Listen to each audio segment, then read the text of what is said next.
Jibirin a garin nan wai shi ma a dole ya zama gayi. Ka dube shi fa yadi yake sawa kuma ya matsa dole wai shi ya zama gayi. Ka dube shi fa yadda yake yadin ma wanke shi yake wai shi dole ya zama gayi a gari. Hey Isati baya wanke wannan kayan da kake ganin sa, wannan kayan da kake ganin sa. Wata uwar riga da yake sawa ya za ya ce wannan wai gayi.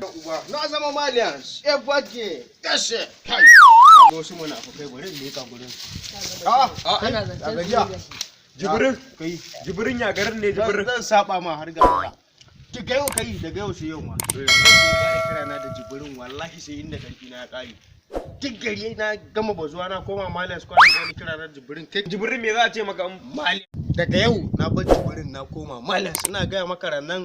Shekaran jiya ne da yamma zalatan na muka kauce da hiya darki. Kai ne gun dankali. Kai ne yi kaga karshen malians kenan tunda na ga yanzu ka dubu fa yanda kake wankan ka fa haka malians. Everybody kai ne malians din. Amma dai kun ga.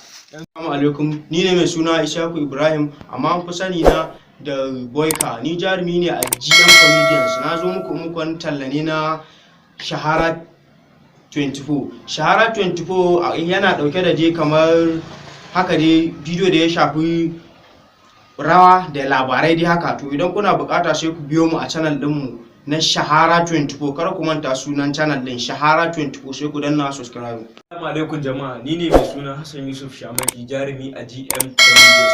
In kana bukata a koya maka YouTube yanda zaka shiga ka samu subscribers da viewers sai ka yi subscribing a Rigaya TV. Kada ku manta sunan channel din Rigaya TV. Assalamu alaikum ni ne mai suna Ishaku Ibrahim amma an fa sani na da Boyka.